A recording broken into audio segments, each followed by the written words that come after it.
Uh, Hello, everybody. It's Daphne from Lore Entertainment. We are sitting down for a long overdue interview. I know I promised it was coming, but we finally got him. Richard Wetzel. What is up? Hi. Well, uh, welcome to the Gold Rush Studio Ranch. We're at the foothills of Yosemite, and we're a real ranch. It's So beautiful. we're doing babies right now. We have pairs coming in and little babies and stuff. Real fun. It's beautiful. It's about 70 degrees, California.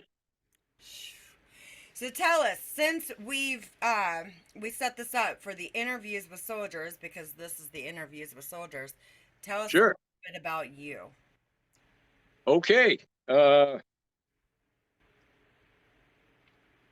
Instead of my senior year of high school, we decided it was better I do the military than San Francisco in 1969. Uh, I went into the Navy. My dad had done Coast Guard, Navy, and Army. He did Korea, World War II, anything to get out of the house and all the kids. And he was a captain when I was born at El Paso in Texas.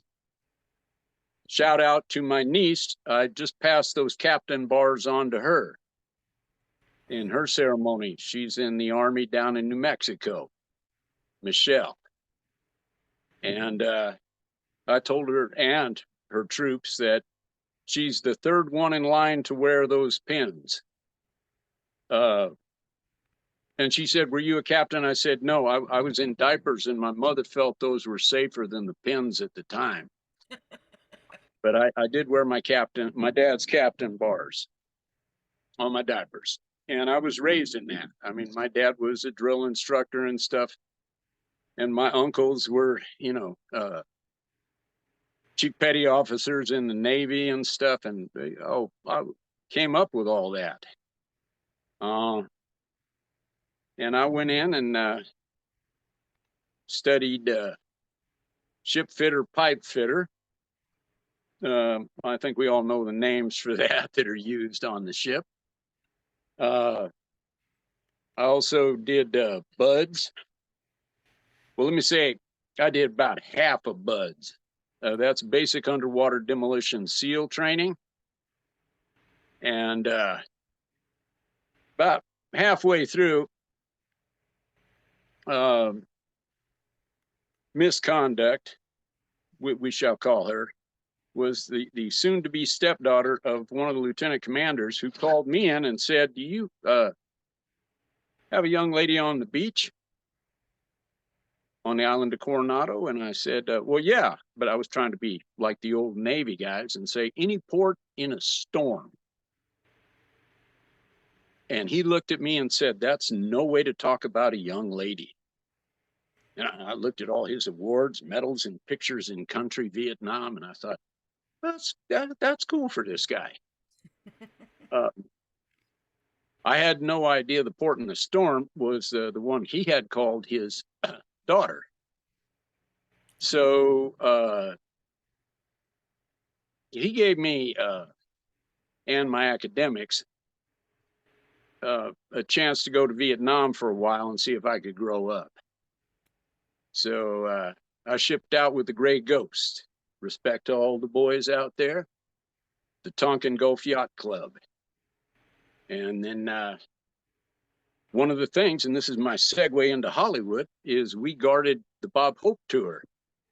Those boats going around and the destroyers and stuff, that was us when he was on the aircraft carrier. And later on, when I went into Hollywood, the woman that really gave me my chance, Patty Miller, was a hairdresser. Also, as people do in this business, of course, you wear so many hats. Yeah. She was the photo double for Barbara Eden. But she also did hairdressing. Her husband was Hal Burton, very famous stunt man. And he was Michael Landon's double. When I got to the studio, she said, "Oh, you were Bob Hope to her. Yeah, listen, let me help you out here. At Warner Brothers, where she was and everybody was, they they help out the veterans. They take care of their boys. They always have. They have a great history of that. Yeah. And they gave me an apprenticeship, and it was I had taken my GI Bill, and I'd run into every art class I could when I got out. And then I looked over and thought, who are these beautiful girls? I was in the fashion capital of San Bernardino. And I said, who are these beautiful girls over here coming out of that building all the time? And they said, well, that's a beauty school. I said, can I go there and still get my GI Bill? And they went, yeah. I had 3 older sisters. I was ironing hair in the 60s. I knew what to do. I knew where to hang out to see the girls. So I went to beauty school, like Mike Michaels, one of your other people here on your group. He cracks me up. Yeah. I like to say Mike Michaels, leader of Wolfpack, our stunt FX group, got me out of everything he got me into. So respect, Mike. Thanks. But that was it. And I went in, and the first day I went to be a hairdresser in the studios, I'm a makeup artist. And Patty came up to me and she said, you cowboy, would you think about working in front of the camera? And I went, no, I really want this job. I knew my mouth had got me in trouble in a trip to Vietnam, X Division Saigon, pack your things. I didn't want to get packed out of Hollywood for this. So I went, oh no, I really want this. Her husband, the double for Michael Landon, had broken his neck. And they needed a double, just somebody that could collect checks for being him on a buckboard or something like that. And I did not take the job because every stunt man I knew and know to this day is usually broke in financial and physical ways. And I was a hairdresser having a good time. I ended up as a hairdresser, as a supervisor for hair and makeup at Playboy. I've done the international for Playboy. Hold yourselves, boys. It's like painting a Ferrari. It ain't yours. Just make it look nice and stay out of it. And I've been fortunate to have so many wonderful people help me through and into the business. And I went in doing my hair and makeup and stuff, and then I'd see somebody, with weapons or a knife, and somebody got cut, and then somebody was about to unload a 50. We were doing a movie in Tebby, Victory at Entebbe, and one of the actors went over and held his weapon next to a tire, and I go, those casings are going to go right down your little shirt there. And sure enough, he moved it, so they didn't. I do a lot of weapons work in the movies now, because just after that neurodivergent quality that brings us all into this business, I'm watching people do stuff and I go, you know what would make that better? And that's now what they pay me for. Yeah. And we're going close to 50 years, and I gotta love it. Wow. That's an exciting project you have coming up as well. Yeah, there's a couple of them. Yeah. Definitely a couple of them. I'd say I've been. Oh my goodness, excuse me. I've been so busy, and it's just not even funny, to the point where I'm almost done doing some things that I've been working on. But you know how it is. Needed that ranch looks pretty damn good. I'm not even gonna lie. Vacation. LA is a town you move to make the money to move out of. Right. I used to come up here and do Wells Fargo commercials with wagons and the Lundeen family. And Wells Fargo was a bank, and their thing was the Wells Fargo first station is 4 miles from here. This back property here, you're looking at Yosemite. Down in there, the gold, this is the third largest gold mine, is right up on this hill. And then we have all the drifts, and we still have it. This is a movie ranch. So everything is pristine, except where the cows poop. And yeah, the Wells Fargo wagons used to come through here, go down about 4 miles down the road to Hornitos, which is this beautiful, tiny little village. Not even a village. It's a bar and a tack shop. It's so nice. So I can drive, I get off the freeway to come up here. I'm in the foothills of Yosemite, above the fog of San Francisco, 2 hours east, and below the snow of Yosemite. It literally falls on those hills over there. And this is, thank you, Captain Cathay. He picked this for his people. Now, we're all big cattle ranches. Yeah. We're close to 800 here, and we run black Wagyus and some Charolais moose, and we're making them right now. So it's a Across, town where everybody knows everybody. you don't know that when you first come up here, because see, I'll be honest with you, Daphne, I'm a Hollywood cowboy. For sure. I'm actually in Germany, I'm the Marlboro man. So, and I do rope stuff, and I do guns and all the happy shit. And I modeled it, but I'm not really a cowboy.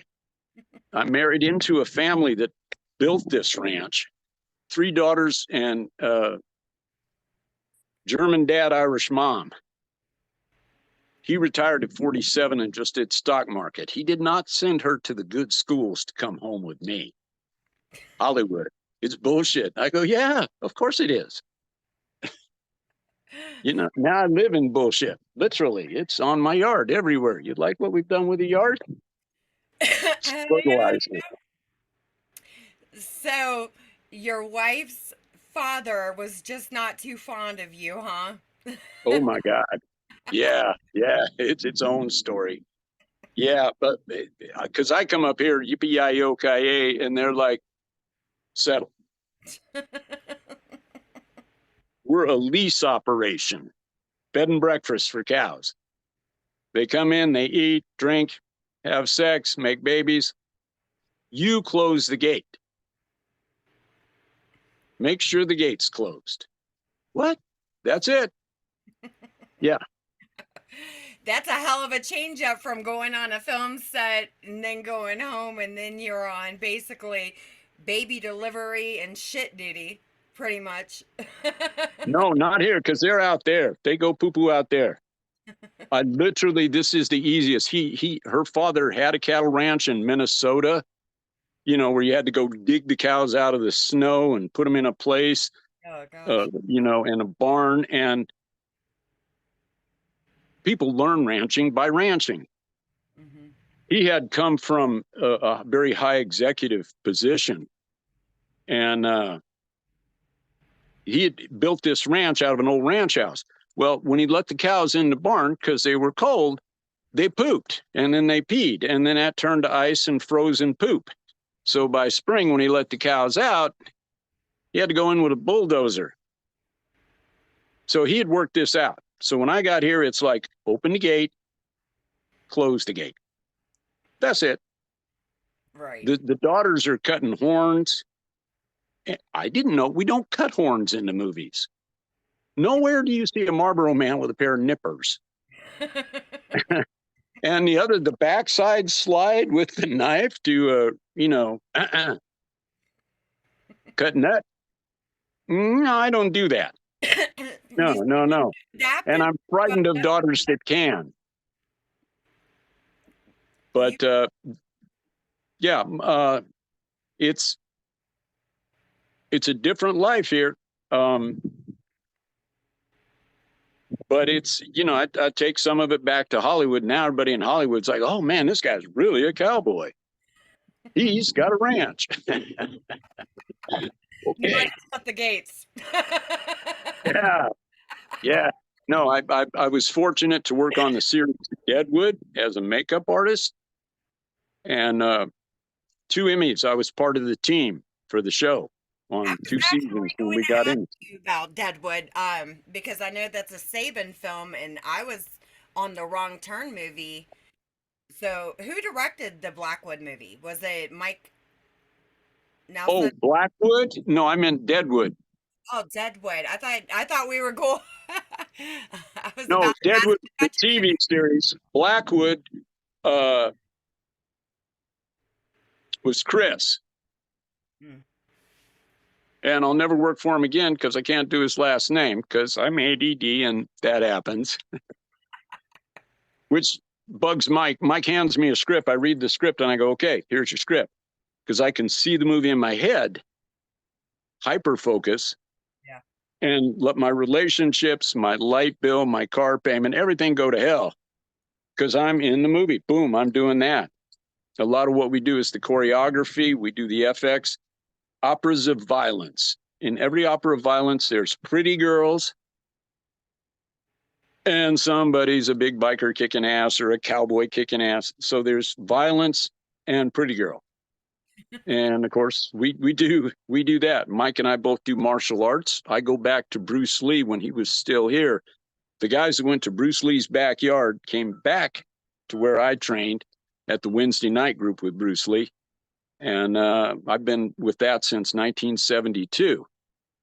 I have never in a film been asked to do Kung Fu, or as we call it, Jeet Kune Do.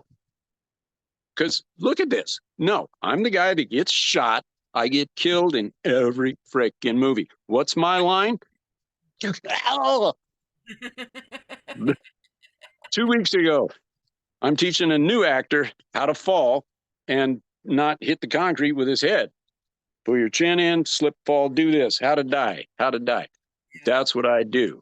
My rodeo career, bull riding, wonderful. Not going to be a champion, but when I came out of the chute in Phoenix, Arizona at Skyline, we're bucking out. And he says, coming out of the chute, you know how they do that thing? They go, coming out of chute 4, cowboy, best all around hand, Yeah. so-and-so ranch. No. He cut to the bone. He goes, this boy's a hairdresser in Hollywood. Now, he can't ride for crap, but he falls better than anybody in the business. Because I'd launch off the bull. I had Hollywood money. I didn't have to stick on that to get my rent. So if it bull got stupid, I'd go off. My mother, I had a little advantage with both rope and bulls. My mother was raised up on a reservation up in northern Arizona. Her family had come from Louisiana, Arkansas. They're up there. They rode and raised rodeo stock. And she was a cheerleader in high school there, and cheerleaders there didn't have pom-poms. 1930s, they used lassos. So they did all that fancy rope trick. And there's always a piece of rope on a stage in the movies because we're tying something off, lights for safety and shit. I'd take the ropes and spin them. And people go, oh, he's a real cowboy. Where'd you learn that? And I went, oh, my mom was a cheerleader. She taught me. My mom would go to the rodeos and read bulls for me. You know, that one's going to sunfish, that one's going to flip. He's going to roll on you and stuff like I didn't listen. But that was it. So I went into the stunt business, and I do fall good, still do. I'm now 72 as of October 18th, just passed. Happy birthday. Happy. Thank you so much. I know I texted and sang it to you, but now I can at least say it to you right there. Well, it's nice. Well, we never get a chance like this because we both have such busy schedules.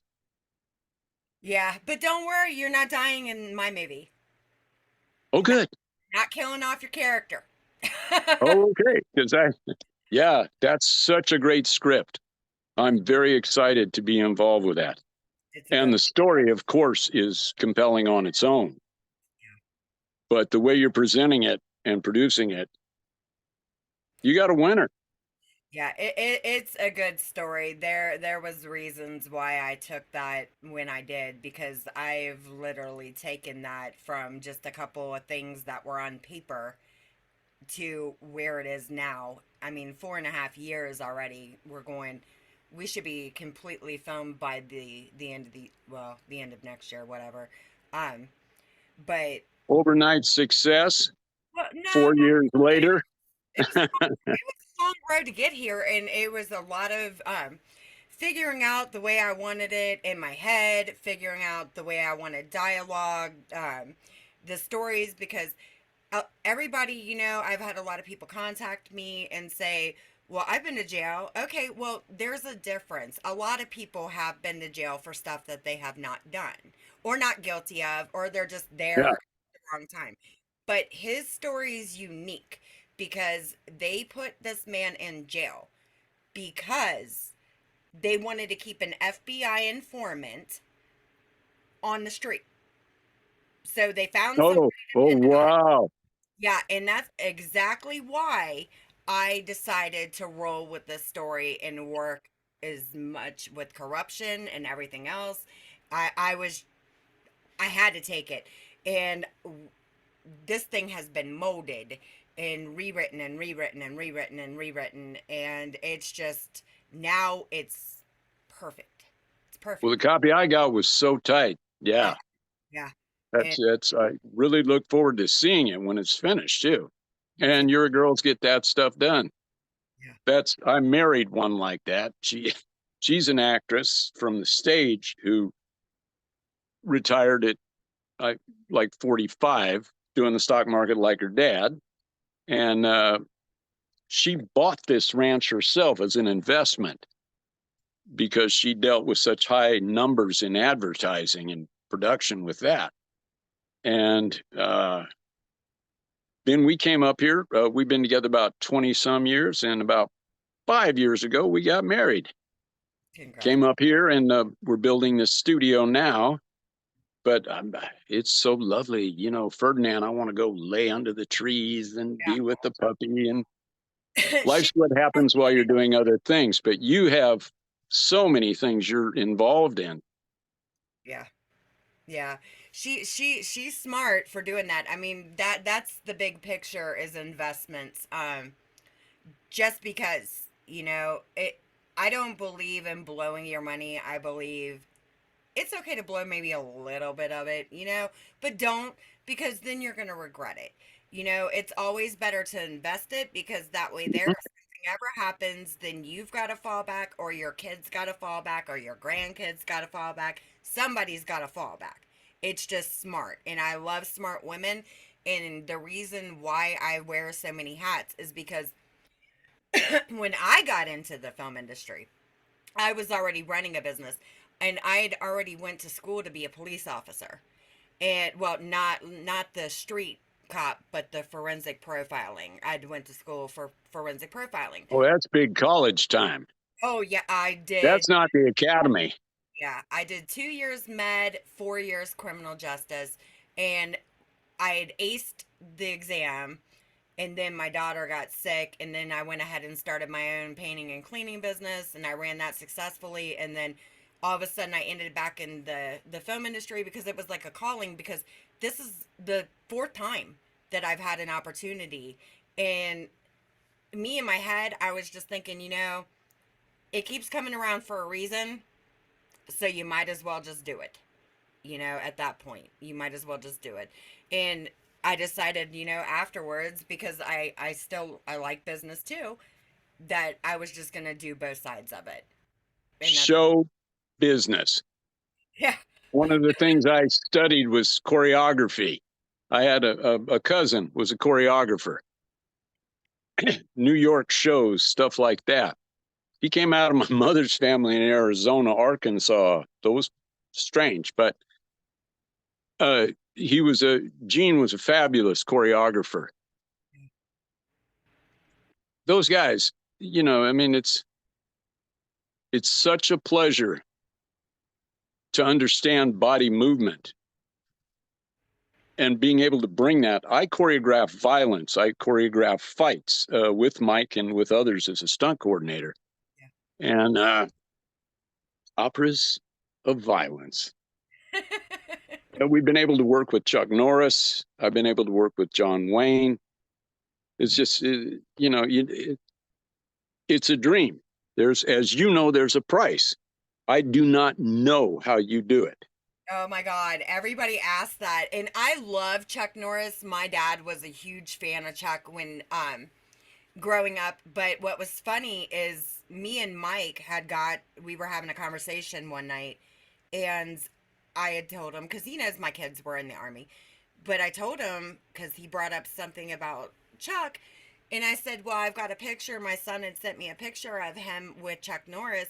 And Mike was like, where was that at? I was like, Fort Hood.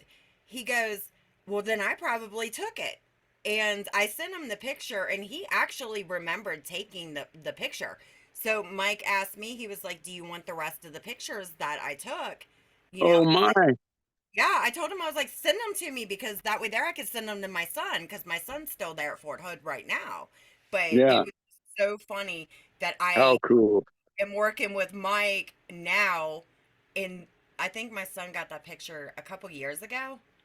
Yeah, years. Mike and Chuck are close for so many years, and he's brought me in to work with him and trained there and stuff, and we've had so much fun with Chuck. Chuck is just the best, and his sons as well, Mike and Eric, wonderful. Yeah. There's nothing bad you could say about the guy. He's fun, he's real, and he's Uncle Chuck. He put up with us. He used to say, these makeup and hair boys can kick my stunt team's ass.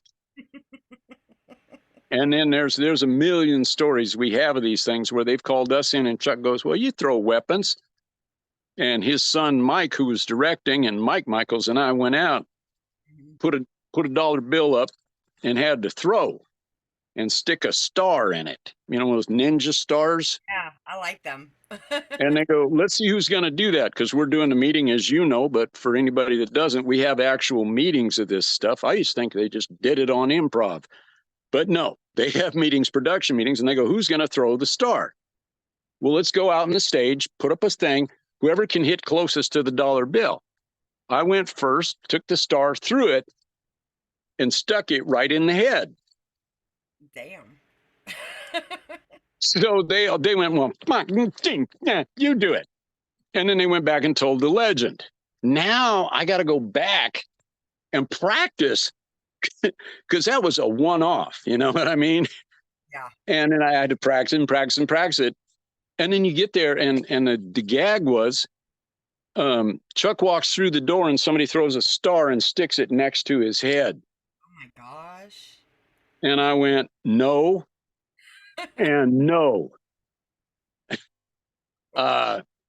No, which is the strongest word to remember in Hollywood. It's the most powerful word, no.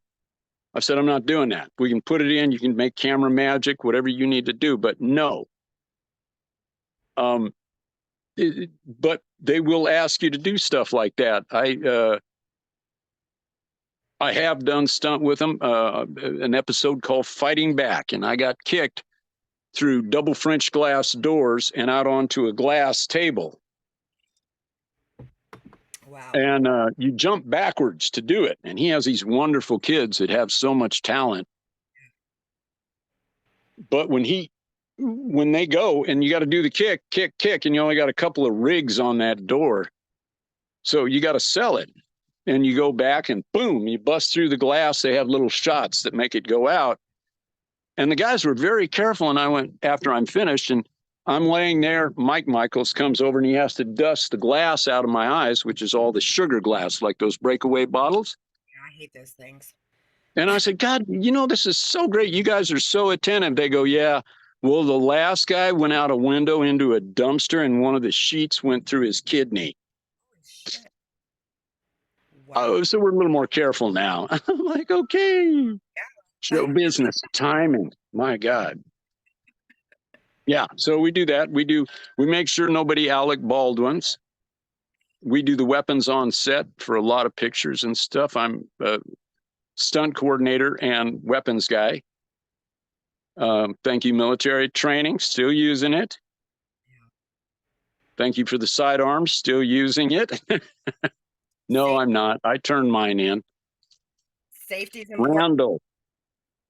Randall, stainless, issue, Vietnam. Nice. We're out here when they have the babies. Again, things you learn when you're in the real place. We have bears that get them. We have big cats that get them. Get this, we have eagles.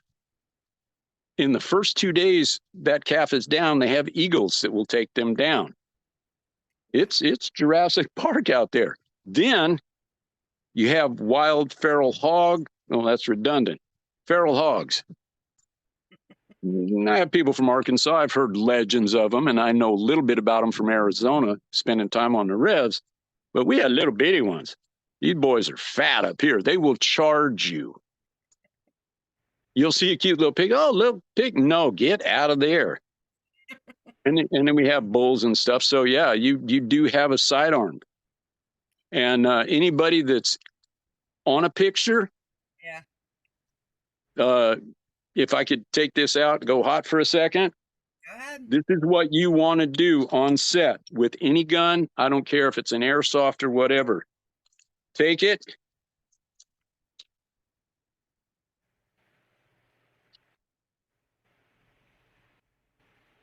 And you think, hey, he took the bullet out. It's unloaded. Oops, we got a bad one. One left in. Yep. What we do is we walk around to anybody and everybody on the crew and say, have a look. Empty, empty. Then we take it away. 2 weeks ago, Mike and I were on a project, and we had an actress had to shoot a cop across a car. The driver in this film was a woman that freaks out and goes, oh, my husband's chopped up in 26 pieces in the trunk. And the other girl goes, oh my God. Now she's got to pull a gun and shoot a cop. They give us this the day of. They give me the gun. It's a real gun. You got to check it, change it, make sure everything's empty. Everybody knows it's empty, and give it to her. She goes in the car. I said, look, it's empty, empty, empty. First thing she does, she's waving it around. No, put it down. I'll come get it from you each time. The gag was the woman goes, oh my God, and confesses the husband's in the trunk. This girl draws, pulls, and shoots. Bang. That's the end of the film. And she looks at the girl and goes, in for a penny, in for a pound. Cut to titles.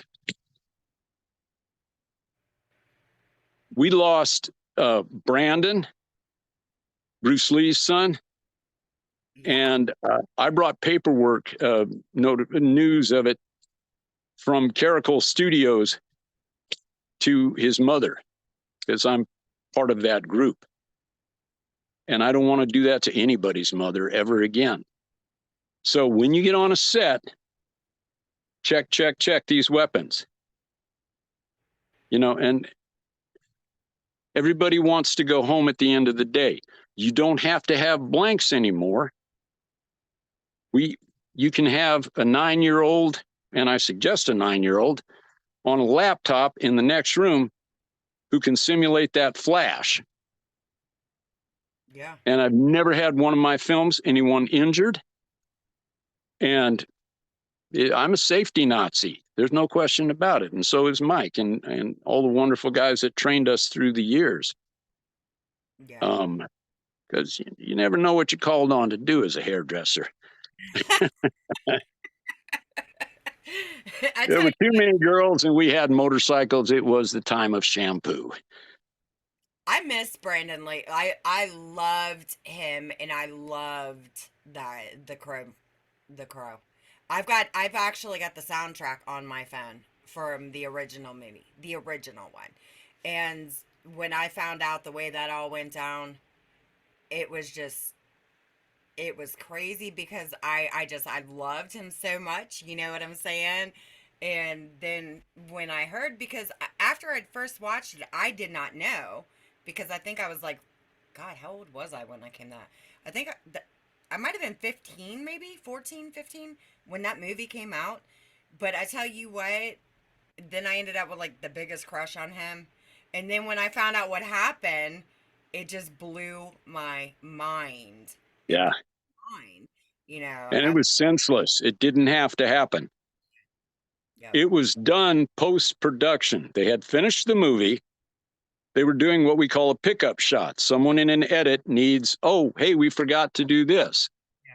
Grab the actor, wardrobe, put him back in that scene, match the lighting, and do the gag. Oh, well, the safety guy, the stunt coordinator, had gone home, finished the film. Nobody told him about it. Somebody in the art department went and got a gun for props, and they blocked it. So when you look down the barrel, it looked like it was blocked, but they used a piece of wood and adhesive. And they probably tried it a couple of times and it was okay. But the time they tried it on the set, the piece of wood went right through the bag and into his heart, fortunately taking him like that. But, you So know, this, it wasn't a bullet that killed him. It was a no. It was that piece of wood that they had put in the project into the barrel. So when you looked in, it looked like a prop gun. They needed a gun with a big barrel. Somebody's going to shoot. I didn't New rap shot in the scene. Yeah, I just, who knows? I thought that he had actually got shot. Alexa, stop. Sorry. No, it was a plug in the gun that came out with the blank. Blanks come in three sizes. For indoor, we have a quarter load. It makes a little flash and some noise. If you're kind of outside and you don't want to make too much noise, you got a half load. You know that. And a full load is the big gaboom. Well, I'm sure they went for the big load, or whatever they did, it was wrong. We never put a gun to this. We cheat it just a little bit to the side. You always treat it, as I told the girl in the car, always treat this as it is a loaded gun. That's the benefit of training. Yep. And now we all have the ability to make short films, post things and stuff like that. Safety, safety, safety. I can tell you, check with the old guys. Yep. But that gun thing, don't do blanks, don't make your blanks, don't need to do any of that. You can put that in and post. A lot of times we're not able to pad up. But if you take one knee pad and put it on your tailbone in the back of your pants, if you get knocked back, that's where the injury is going to come from. Also, judo lessons, learn how to fall, slam, take the weight. Dance class, anything. And acting is, get some classes. Yeah. And get that. And it's open to everybody now. We're on phone. Yep. They're making movies with phones. It doesn't matter. We didn't have color cameras when I started. We get the script and we go, is this going to be in black and white or color? I was back doing Police Woman and Police Story and everything in Warner Brothers, and got to work on Exorcist 2 and a couple of films like that. Great time. I got to work on Shootist with John Wayne. One of the things you never do in the film business, of course, is ask the star for like you're a fan of one of their 8x10s they used to do. Sign them, an autograph picture. But this was John Wayne. Yeah. So I'm hanging out with John Wayne, and just watching him before he goes on the set with Jimmy Stewart and Ron Howard. And we're in this little building, 2-3 days. And I told John, I said, when I was a kid, my dad was from Texas, and they called him Big Dick. And I thought I better come up with a better name than like Big Jim, Little Jim. I know what I'll do before I got Hollywood. I said, I want to be Hondo. So I told Duke, I said, you know, when I was a kid, 5 years old, I saw your movie and I made everybody call me Hondo. My family still says, hey, little Hondo, stuff like that. And Duke was wonderful. And we went outside one time. I said, could I get a picture? And he looked at me and he said, well, sure, little Hondo. And he put his arm around me. And he stood there and smiled. Did a couple of poses. There's nobody taking the picture. It's 9:30 in the morning. Duke was in the bag. Had one lung and a shot with a runaway train. But he was a wonderful, wonderful man. I do thank the people at Warner Brothers that gave me the opportunity to be with him and so many others. That's funny though. So I'm going to dip in and ask a question. I don't know if you could answer this question. Since the trailer is already out for Blackwood, are you allowed to say a little? I can't promote a film. Okay. But if I did, that'd be the one. You know what? When you can promote it, then we will bring you back on to promote it. Thank you so much. And a special shout out to my acting coach, Bates Wilder, who's the lead in that film. And I was there doing stunt safety, FX and stuff like that, but I'm never good enough. I want to get in the show. That's how I got all these movie roles. Everything came up like that. And this part came up. Now, just prior to that,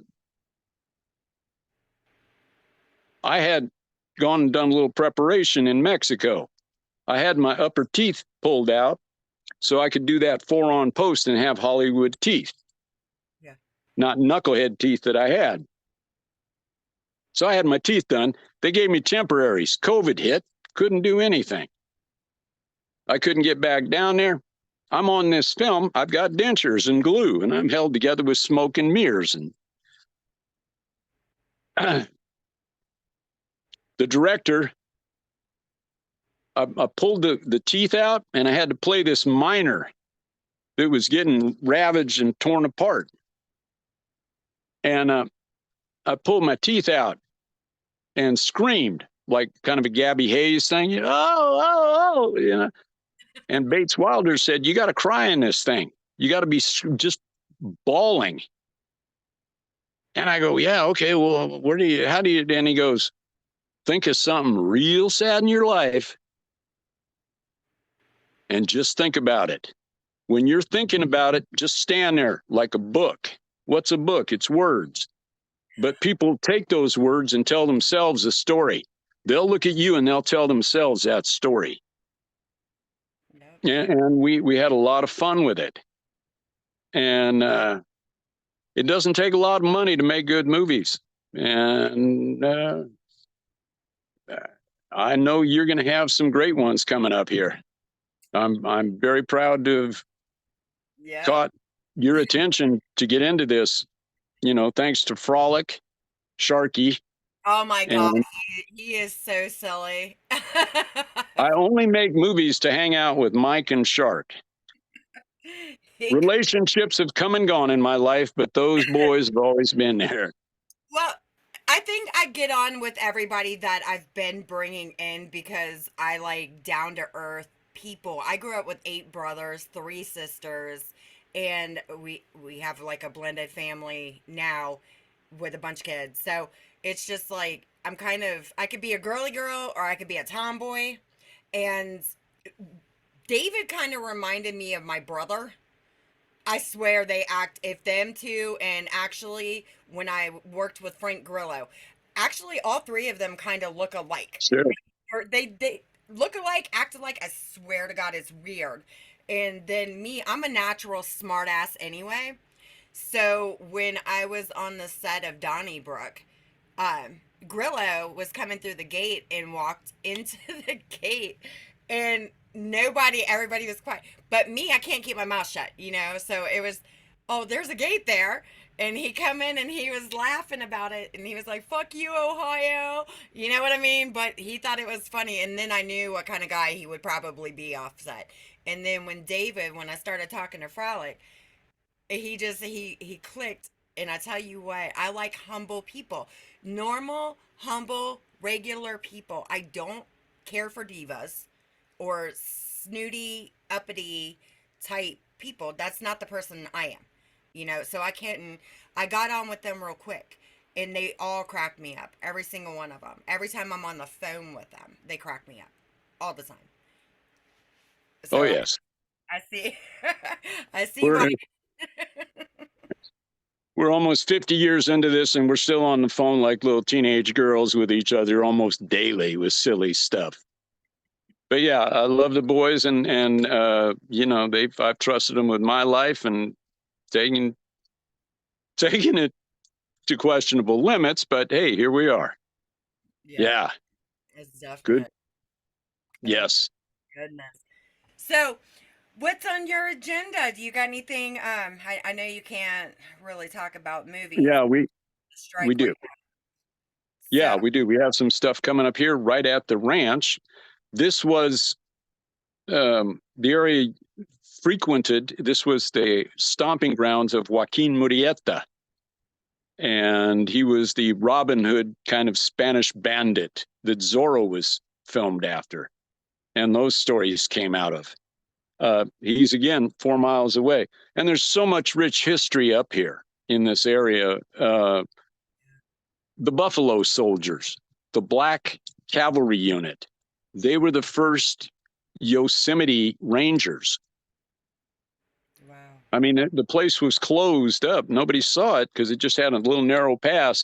And then, you know, nobody had satellites. So one day they said, "Hey, have you ever gone through that pass?" And it used to only take about 5, 6 Indians to block them.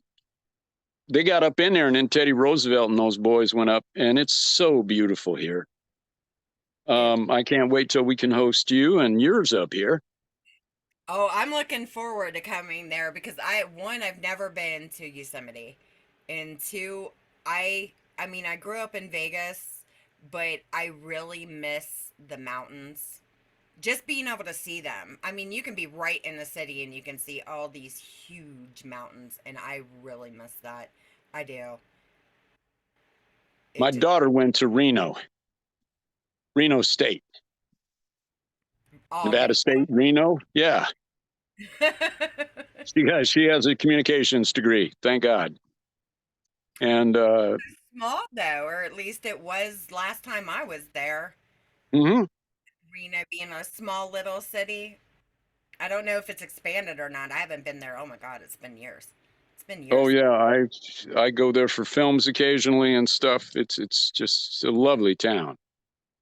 Great place. It's just got, you know, it's not quite Vegas, but what is.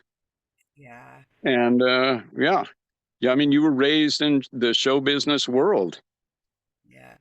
You're going to do it. We're going to do it. I realized, you know, I'm now retiring as a makeup artist. I go in and I do technicals and sling blood and, you know, say, "Hey, you know what would make that better?"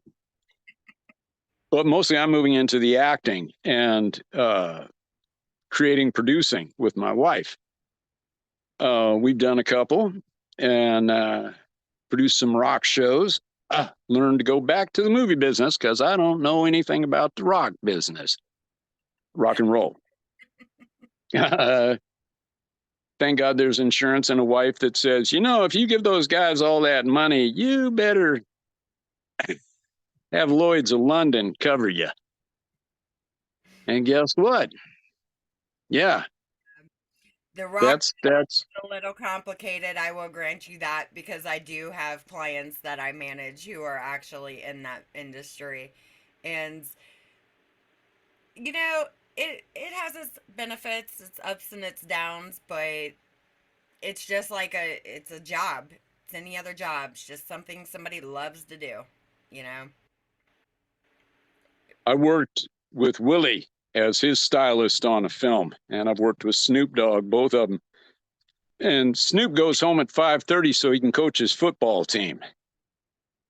Willie will stay on that bus forever. Willie goes home to the ranch. He plugs his bus into his Western set.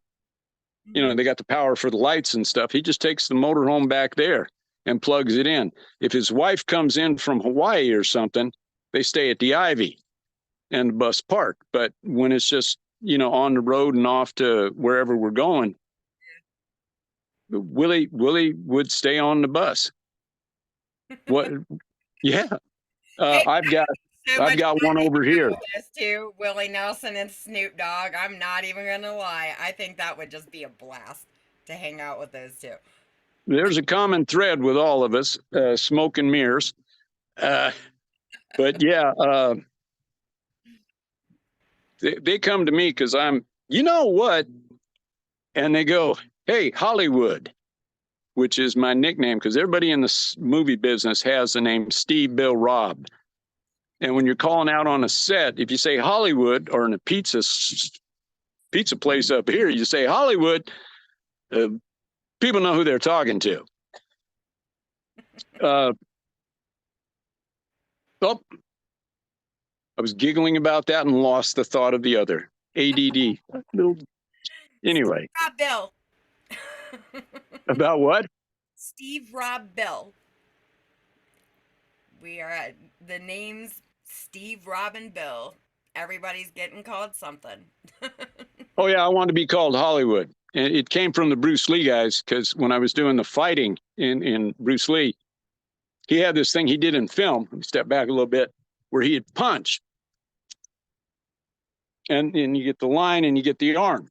But if you do that at the real fight club, they go, hey, Hollywood, pull your arm back in. Somebody's going to break that off. Now, of all the names you can get in a fight club, Hollywood's one of the nicer ones. And I brought it into the film business and I use it. That's awesome. It's where I was raised. My dad was not the Arizona stuff. He was, after the military, he had been a medic and he had been an artillery officer. He'd done underwater for minesweepers. He was a hard helmet diver. Amazing guy. But he had a clinic on Hollywood and Vine. And I was a little kid. And my dad had an office in Hollywood and Vine, this clinic. And I thought, oh my, and he knew trash on everybody. He had 2 clinics in Hollywood. He knew everybody's trash. And we're talking the 50s and 60s, early 60s, but basically the end of the 50s and stuff. It was, so I kind of knew the inside on everybody. Yeah. And how the business worked. And it was very fortunate to get into it, to meet people like you, work with you. We know what kind of girls we are. We just discussing who we're going to work with. You know, I've worked big budget films with Tom Cruise and stuff like that. And then I worked, you know, with Chris on this other one. Yep. See, We had 50,000 to start. there's a lot of people worry too much about what people think about them. And that becomes an issue in our industry where myself, Sure. I don't care. You know what I mean? And that's just me. I don't care what some people, if they're out there, these are going, of course, and that's why a lot of people don't want to do interviews because, oh, well, somebody's going to spin it and make it sound. And that's why I do this, because you can say whatever you want to say, you can do whatever you want to do. It does not matter to me. I am not a judge. I'm not going to sit here and judge anybody. I don't live on a soapbox like a lot of people, and then people get sick of that, But me, myself personally, I don't care what anybody has to say because they're not the ones paying my way through life. So until they've walked in my shoes, they can keep doing that because I don't care, you know? And that is a problem in our industry. It is. Well, it's been a problem with some of my behavior in the past, and it always comes back to the producer that brought me in going, well, how does the film look? So artists are allowed their eccentricities. It's ones like you with the discipline that get it done. I am not that one. Discipline has never been military record standing as a retired E1 because they put me back there so many times. When you're on triple hazard duty pay, it doesn't really matter. You take that, have a good time. I had a good time. Yep. Yep. Shout out to all the boys at Coronado, all the boys everywhere that are putting that time in like your boys did, and still do, I imagine. I love I got a soft spot for my soldiers. I do. I love soldiers. I mean, I really feel like they need more, respect and more resources. I've had that conversation so many times, so I am trying to do everything I can just to make it to where all they have to do, instead of looking for 50,000 different links, I've already got one link. They click the one link, they can go there, find whatever they're wanting. My respect has always been for the soldiers because we would never be able to do what we do if it wouldn't be for them. It does not have a damn thing to do with the government. I am talking about the actual people that are defending this whole damn country. Because honestly, I don't care about that government, and I really hate to say that, I do, but they're so off in la la land that they don't care about any of us. So who's protecting us though while they're off in la la land? Our soldiers. They're the ones making sure that somebody's not coming over here to get us, So yes, my respect is with the soldiers always. Right, left, and on the six, there's boys watching your boy. Yep. And he's going down the line. It's teamwork. That people can go in and make that work. A lot of respect. I do the movies. I am not, we fuck up, we go to the motorhome, rewrite it, wipe our face off, go to makeup and hair, and come back. But for those that are out there, for us to stay back in Hollywood, is me and John Wayne. I had Bruce Dern. I did a movie with him, and he was so wonderful to work with. Still in contact with him, and he goes, Audie Murphy. If some may know him, look him up, Google him. Interesting character in Hollywood history. He's a small man. I know the guy that discovered him in Hollywood. But anyway, Bruce Dern's a big man. He went over to the director and he said, "What? How am I going to be afraid of this guy?" Director said, "Just go on over there." Audie Murphy pops out of the tank, has a rifle, and looks down at him. Bruce Dern said just cold water ran through his blood in that moment. People can do it. They can switch it on. I have so much respect for the actors and so much respect for the people that aren't acting it. They're living it. That's truth. That is true. Yeah. And what, the one of the people I have so much respect for, and this person was an actor and now over there in Ukraine doing what he is doing, kicking ass and taking names, and that is awesome. That is friggin' awesome because he just went straight out of the acting to Putin's about to get his ass whipped. you know Hold the line. those with training can get over there, and if they have, a little help, Yep. I'd like to see all that end. Yeah, me too. Kids, every day, people got to go to school, get some groceries, get something to eat. Let's look at it. Let's think deep before we take actions like that. And for those of you who have taken those actions and are regretting it, perhaps, or they talk about the counseling and stuff. Having gone through that myself, I can tell you alcohol is a depressant. That's not the answer. You may want to go a little Snoop or Willie, or you just may want to go get some counseling or listen to some good music, find a book, take you somewhere else. But don't let your mind tell you. We're young, things happen. Move on, moving forward. From this day forward, you can change what trajectory you have. Yep.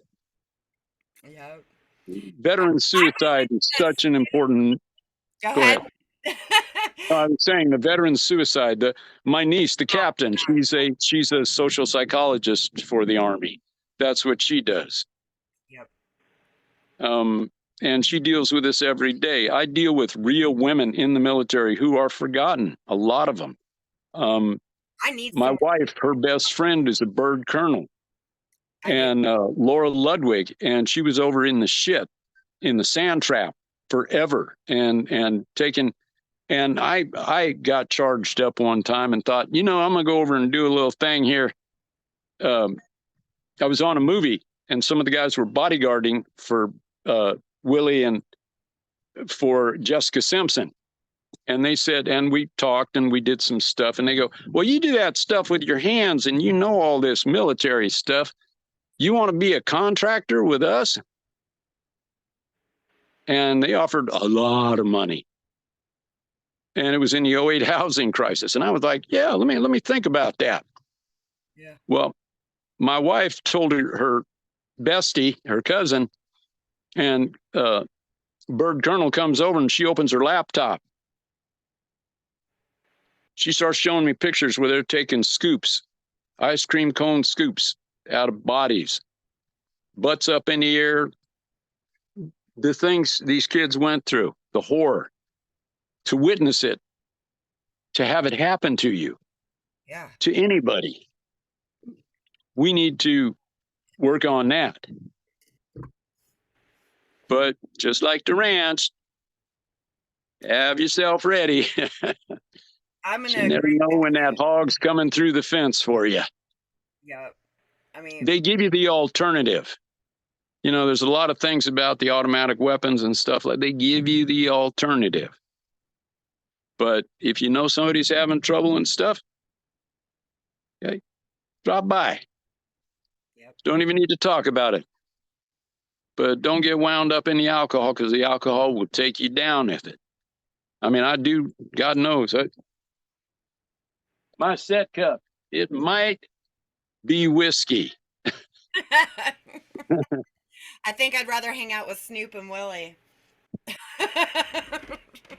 I don't know. God, I'd love Willie. It was the hardest job I ever had to leave because I was getting married. And that is not conducive. I learned in the first marriage. So yeah, no. And I'm like, Willie, come on, take me with you. And he's like, come on, let's go. And I'm like, no. Yeah, we're going over to Hawaii, stay there a while, and then we'll go back on the road. I'm like, no, don't do it. Willie's just so nice. My best Willie story. Song On the Road Again. Oh my God, no, I don't listen to that. And in fact, I insulted him. I told him I loved his covers of Hoagie Carmichael, Pennies in a Stream, that sort of thing, because he was a jazz musician. People don't realize that. Before he was Willie Country, he was Willie Jazz. Really? Yeah, Willie. Wow. Willie is an enigma wrapped in a rolling paper. Hear me? I was sitting there having one of these talks with him, and he's also a black belt. Really? I didn't know that either. Yes, and he and I were doing a close workout thing, and I said, I'm not really a Christian. I'm more of a Taoist. You know what that is, Willie? And we're sitting at the booth, and he's rolling up breakfast burritos. He opens a drawer under his seat in the motorhome, and he pulls out a disc, a CD, and it says The Tao of Willie. I'm like, oh my God. And that's one of my prized possessions here at the ranch is The Tao of Willie. And it's something, somebody wrote and does a voiceover, but he's Willie. And if you wonder the difference between Willie and Snoop, I'm a bit of an herbalist on the set myself. Thank you, Southeast Asia. I learned a lot of things there. And Humboldt, did my finished graduate work there. People come to Mike and they say, like Chuck Norris would ask, but I was a little worried about Rick there and that, Hootie Pop. How much does he smoke? And he says, well, I can tell you somewhere between Willie and Snoop. It goes, So you're here. Snoop Dogg, because I do movies with both, killing stuff like that. I had my daughter get a parent-teacher conference call come in to me on the set. Well, set, we're running money. Come on. That AD, assistant to the director, is going, come on, Hollywood, let's do this. And I'm doing a shot where I'm killing in the final scene of this movie, The Prophet, with Snoop. And I have to shoot him right here. And I'm doing the FX. So I'm and the thing, and they go, oh, you got a phone call. You got to take this because it's divorce time. First wife. And I pick up the phone and it's a parent teacher thing. And I go, can you just hold a minute? I've got to, my daughter's the goddaughter of the Bruce Lee family. She's in junior high and has taken somebody down on the playground. Can you hold on? Dad's got to kill Snoop Dogg. So Snoop says to me, hey, Hollywood, I'm in Amsterdam on 420 with your boy Willie. What's up with Willie? Okay, explain. He says, well, I'm Snoop. I don't have to fade. But he said, he put me out. He vaporized me. I went, oh, okay, quick science. You roll yours in tobacco. Tobacco closes your veins down. You still get the other stuff, but it closes your veins down.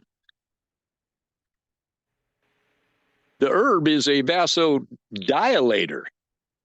With tobacco, it does a little thing. It kind of keeps you just cruising through the day, making millions in records and cereal for children. But Willie gave you the straight concentrate. And the first time he gave it to me, I can tell you, I just put my head in the chair. Watch this. Oh, Willie's got a good brand. I'll tell you that much. That I do know. I do love me some Willie. He's like, Willie. I made ointment. I made ointment in Louisiana for Willie. And we were down there on a picture. And I got some Everclear and some swamp herb. And I put it in a pan. In a hotel, you always have that clear pan and a coffee pot. Don't use it because we were doing this with it. So I put the Everclear in, leached out the THC ingredients in the herb, and then poured it through the coffee filter back into the pan, and then put it up over the toilet on the cabinet there with a little fan so we didn't blow up the hotel. Yeah. And it reduces to an oil. A concentrate. And I used to make that for Willie because he has arthritis in his hands, a little bit in his back.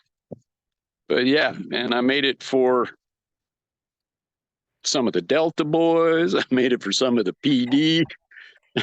Yeah. Yeah, it's a good oil. I was fortunate. My grandmother was a curandera down on the Mexican border, and she made all the herbs and did all that. I need to get And then Willie's ass on the musician spotlight is what I need to do. Willie, Yeah. he'll do it. My job was to get him from the motorhome to the set, all done. I said, Willie, I can do you hair and makeup, but how about the girls on the bus? I got a makeup bus over here. Oh, Willie walked over there. I said, come on over, check it out. He come over there and he's standing there with all those girls. And he goes, would any of you ladies like to come on my bus? I'm like, you old dog. And I had this beautiful, beautiful girl would come in and braid his hair, just kind of braid his hair. He's a married man. I'm sure he just enjoyed the attention. If she braid his hair and stuff, and we go to the set. We're walking to the set. Somebody would say, Willie. And he'd look over, wave, say hi, come over, shake their hand, and then they'd get somebody else and somebody else and somebody else. And we'd have a stack of people there. Can you sign my guitar? Can you sign my baby? My brother-in-law is on the phone. Can you wait just a second and let me get and show him? And I got my earpieces going, bang, bang, bang, bang. And I'm like, Willie, the money wants us to get in there. Willie goes, hold on. This is who I work for, not them. This is where Willie gets his money. Right. These are my people. He signed every guitar, kissed every baby. We were there 35 minutes. Then we walk in on the set, and he did it. He's just such a wonderful man. Yep. I cannot say enough good about him or Snoop. Both just really the best. I've heard some really good things about Snoop Dogg. I have. Oh, I've heard so many between you guys. I've heard so many stories because sure. I won't go You got the into inside track. I'll wait until we sign off, but there is something I'll tell you after. But yeah, from things I've heard about Snoop, yeah, and Willie, there was something that I read. Oh my God, when the hell was that? That was 2 months ago, I think it was, where he was going through, and I think somebody either dressed up like him for Halloween or something, and he seen it and stopped his car and went and actually introduced himself. It was a kid. I know that. It has something to do with a kid. 100%. 100% he does that. Yeah. That's his life. That's him. That's him. That's him to a T. Yeah.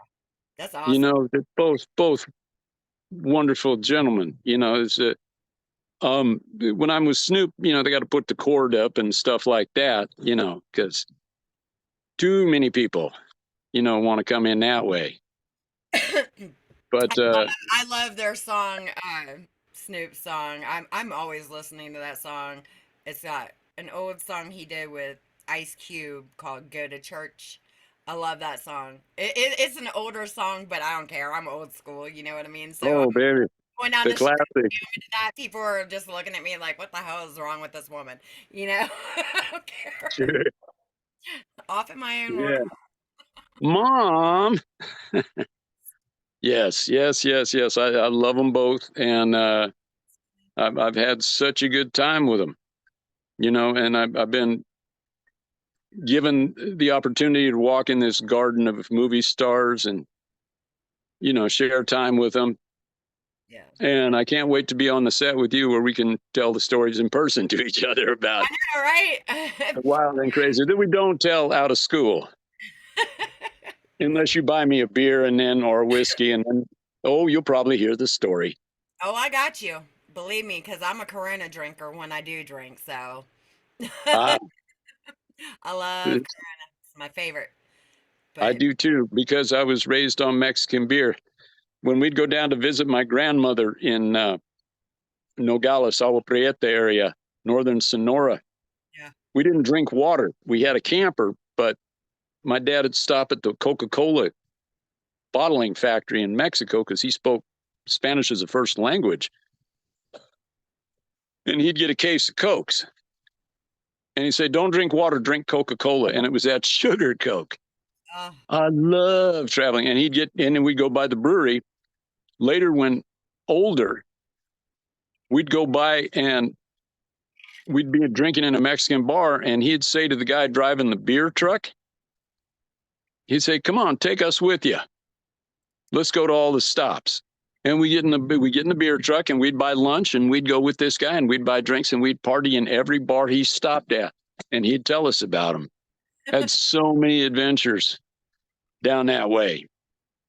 oh my gosh. All right. Well, I am going to end this part. Stay on because I do want to tell you something.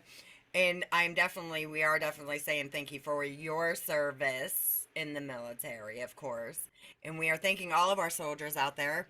We do appreciate you guys watching. We do support you. We love you. We wish you safe. Every day, be safe. Be safe. We love you. And we're going to say Everybody, next time. Bye. bye bye, dear.